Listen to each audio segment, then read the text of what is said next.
Now let's try to implement the internal access modifier. Okay, so for that, first of all, let me prepare the internal access modifier here. Internal string, I'm saying that internal var. I'm taking the statement here accessible within the same assembly. So here assembly in the sense project A. Okay, so I am trying to use this member with the internal access modifier. Okay, so now let me check whether what is the capacity of this member, where I can implement, where I can access this internal variable, this variable within the application. So now first of all, let me check this variable inside of this class. So now for that, I am taking the internal var here, internal var. So now you see that, right, I unable to get the any exception. I mean, I am not getting the any compile them error. So what I can say that, right, this is accessible. Okay, so the main motto of the internal in the sense, in case if you are define the member with the internal in the sense, you can access only within the assembly, so you cannot access that member outside of the assembly. Okay, that is the main motto of the internal. So now let's go to the class B. So now class A, I don't have any issues, right? Let me check in the class B. So now same console,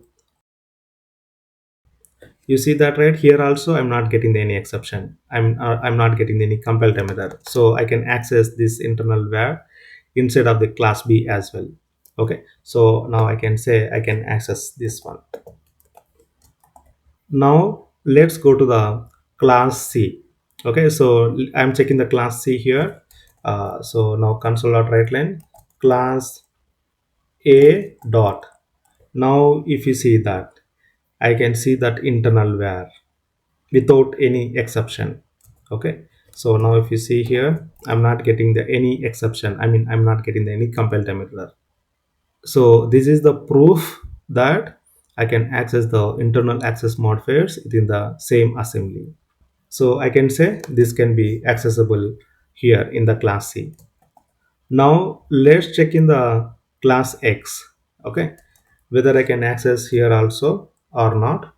So internal var.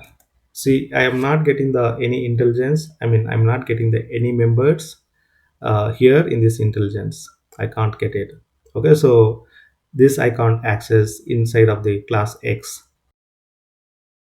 So you see that, right, I can't access the here instead of the class X. I'm getting the production level issue. Okay, so now I can say I can't accessible, not accessible, I can say. So let me comment here this and go to the class Y here also. Let's check that whether I can access the this internal variable. So console, see, I'm getting the compile time error again in the class Y. Okay, so I can say this is not accessible. Okay, so now here let me comment at this line of this line also here. So now we can understand. So internal access modifier only you can access within the same assembly. Here I can access in the class A, class B, class C, but not in the class X and class Y.